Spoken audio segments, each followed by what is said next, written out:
Hello, everyone. Welcome back to the Collider Interview Studio at Sundance 2025, brought to you by Rendezvous Capital.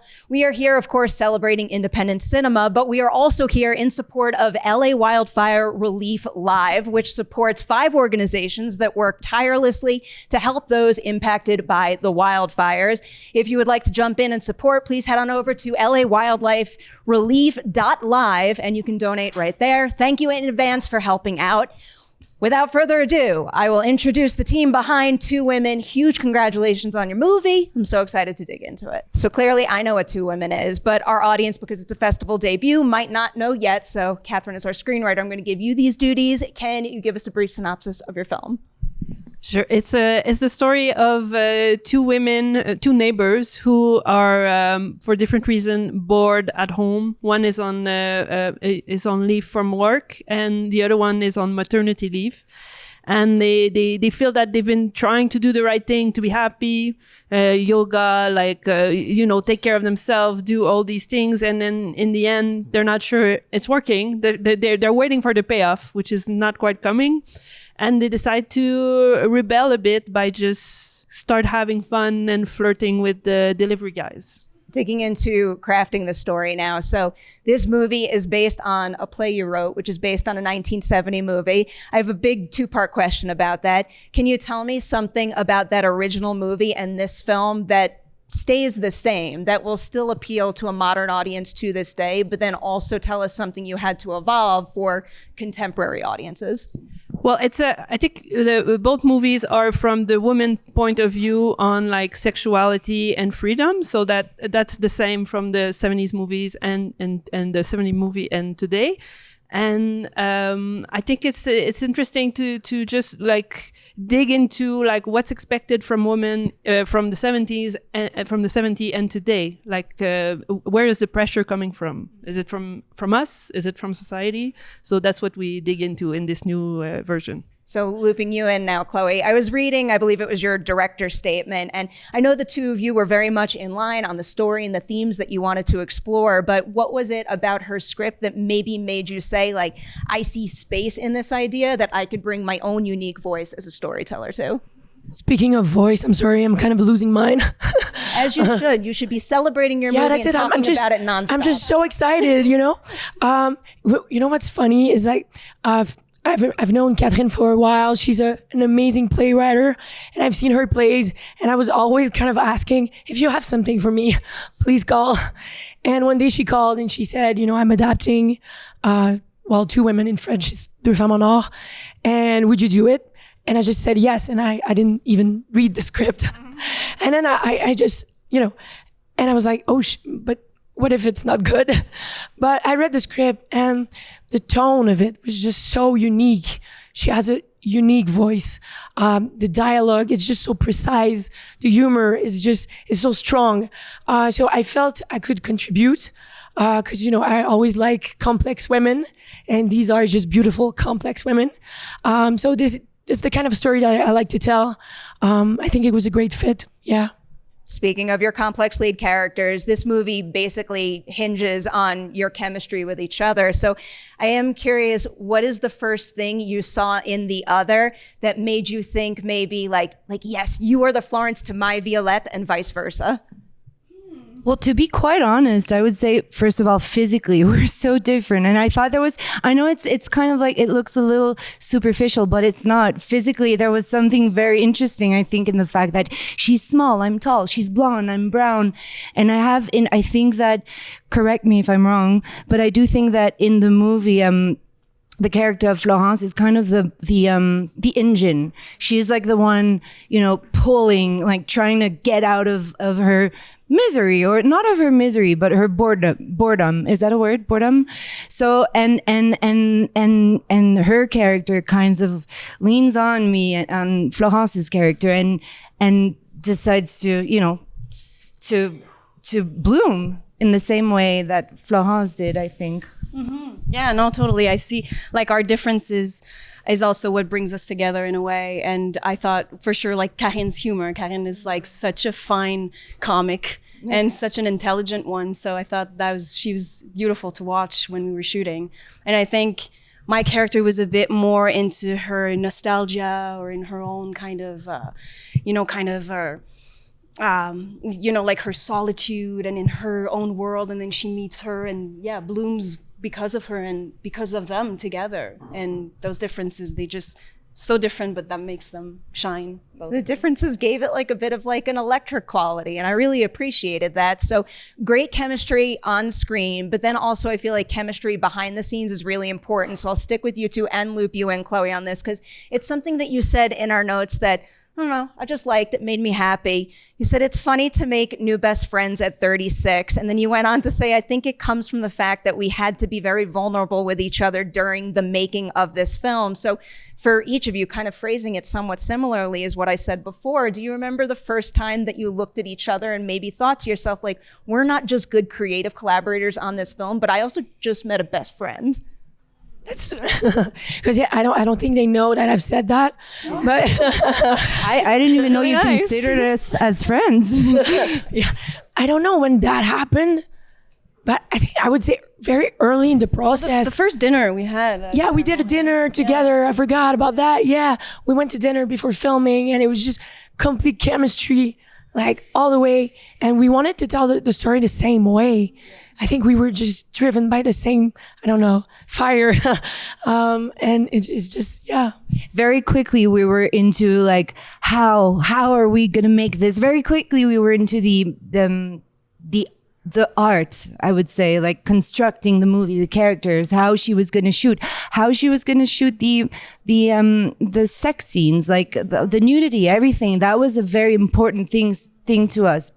And so I think that got us closer quickly, but then the drinks and the food and, you know, everything that comes the with time it. you spend on set, you know, like the time that you shoot and that you feel so comfortable to exchange with someone who's with a lot of people like all of us that were so open and you want to, they're collaborators and you feel free to propose things and to take a chance into what you're proposing and to, you know, there's always going to be a net that someone's going to catch you. And I felt that with both of them and with everybody really. And like, that makes you feel free. Like, yeah, and the film is filmed inside apartments a lot, inside bedrooms, small rooms, and since there are sex scenes, you know, it's a limited crew, and you know, it needs to be like a closed set.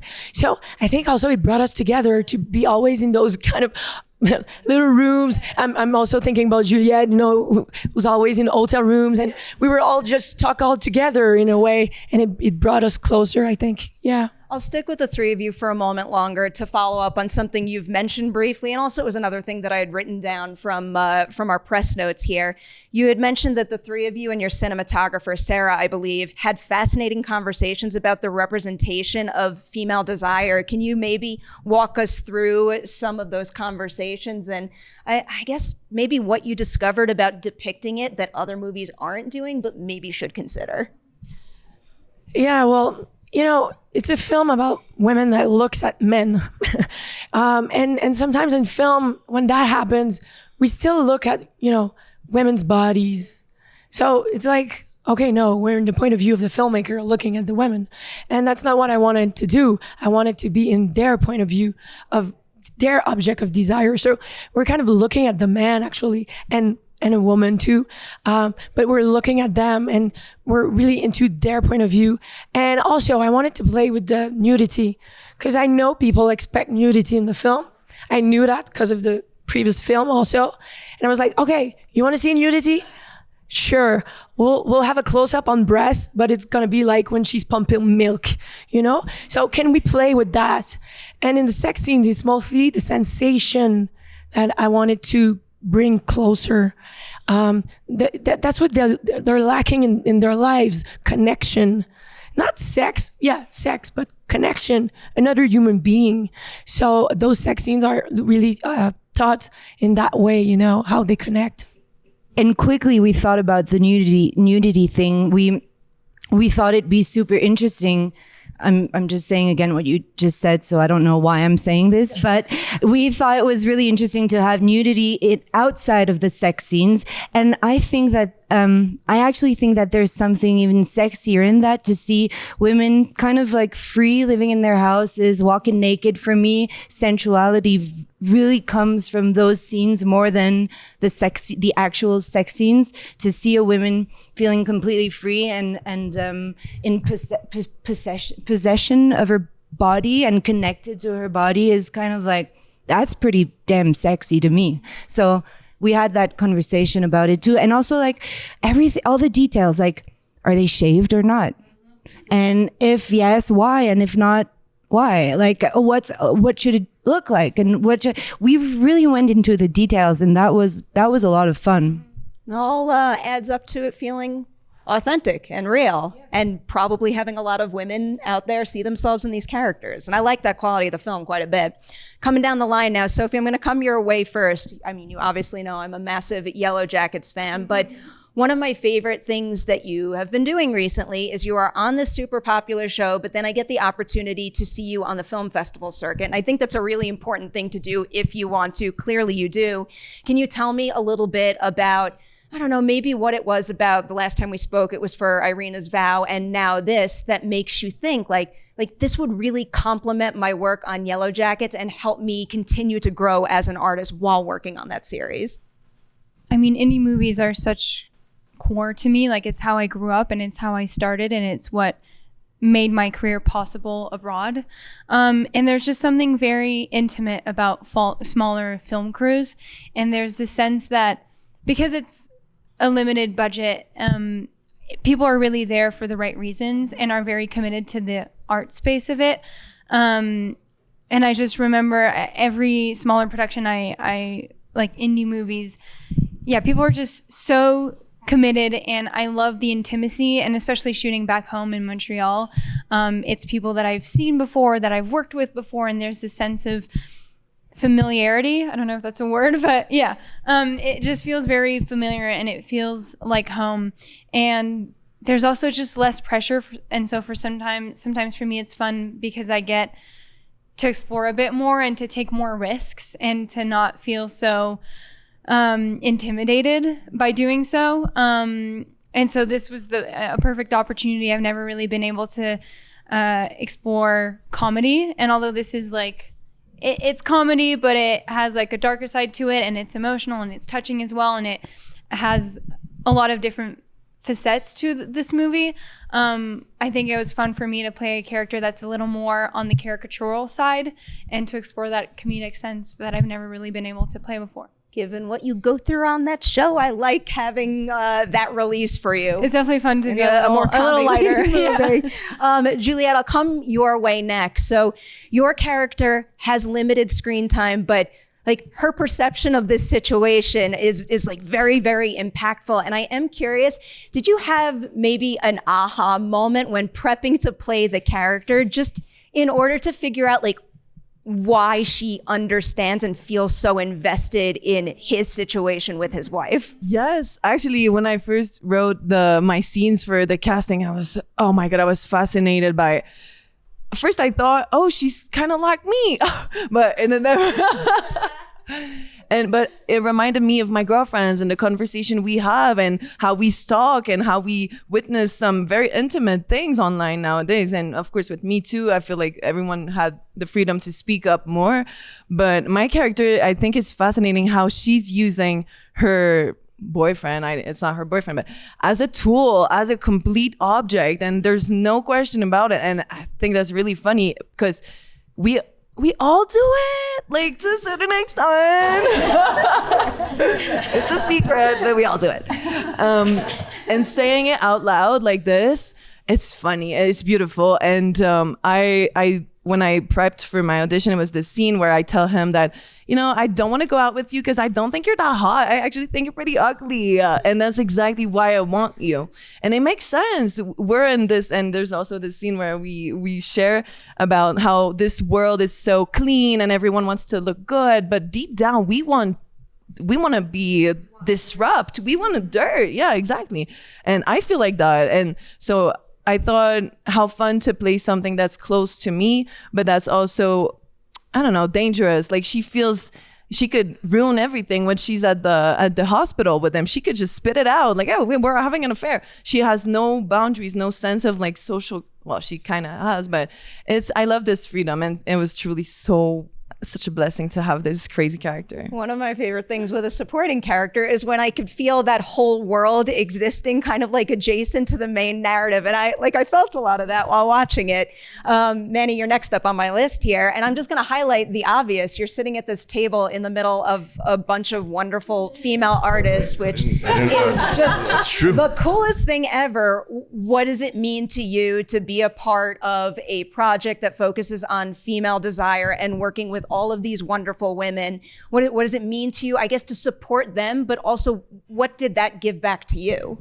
Was great. It's all artists that I respect, that I admire, that are friends from a long time ago. So it was great for me to be a part of the story. It's also great to make sure that, you know, we're relatable, that the men in this film are relatable, that they're not cliche, that we try to make the script that's brilliantly written relatable. So it's great to try to support it as much as possible, to try to also make sure that when, you know, men see their equivalent on screen, they can relate. So it was a lot of listening, a lot of respect, a lot of time for the, you know, what it meant for them to go where they went physically, in regards to nudity, in regards to respect of where we're at, how we need. So we're just a lot of listening, a lot of respect, and mostly just based on the craft, right? Based on the script, based on Chloé's vision, and always make sure everyone, you know, is happy, comfortable, and we make sure that what's on the paper is what we're trying to get, you know, the closest to. I got to let you all go soon. I'm going to squeeze in 2 more questions. One thing, Chloé, I really wanted to ask you about was the choice to shoot on 35, which is a big deal. You even said it's a choice that comes with a high cost in today's production landscape, but you approached the budget creatively. So having done that, what would maybe you recommend to another filmmaker who wants to shoot on 35, but is worried that their budget won't be able to handle it? Yeah. Well, you need to make sure that 35 is the right, is the right medium. Thank you for the film. For this one, I was just sure it was. I could feel it in my gut. It was like, I need to do it. But you need to make sacrifices. Because it comes with a cost. Well, it does for us in Quebec, depending also from where we come from and the labs and stuff. But producers were open, so I could look at the budget and see, okay, well, maybe we can go with less money on that. I think we can do it. So they were open that I could, have a conversation with them about that to make that happen. Yeah. It's beautiful, gives it like a really nice texture that I think leans into the realism of it all. Yeah. I loved that. My last question is an unrelated question. Sophie, I feel so greedy, but I have to ask you about Yellowjackets. I know we're going to get to talk about it a lot in the coming weeks, but our viewership and readership, they want it now. And I got to do it. I also don't like that I know the answer to this question, but what can you tease about Shauna's headspace in season 3? How does it differ from what she was like in seasons 1 and 2? It's been really fun. She's had such a beautiful arc every season. I think season 2 really showcased all of the grief, and she's undergone so much loss. And I think she's kind of isolated herself from the group. And so I think that now we find her in season 3 at a place in her life where she's got nothing else to lose. And I think she is in so much pain, but she can't handle it herself. So I think she needs to let go of that anger on other people. And so I think she'll be very unhinged, very scary, very unpredictable.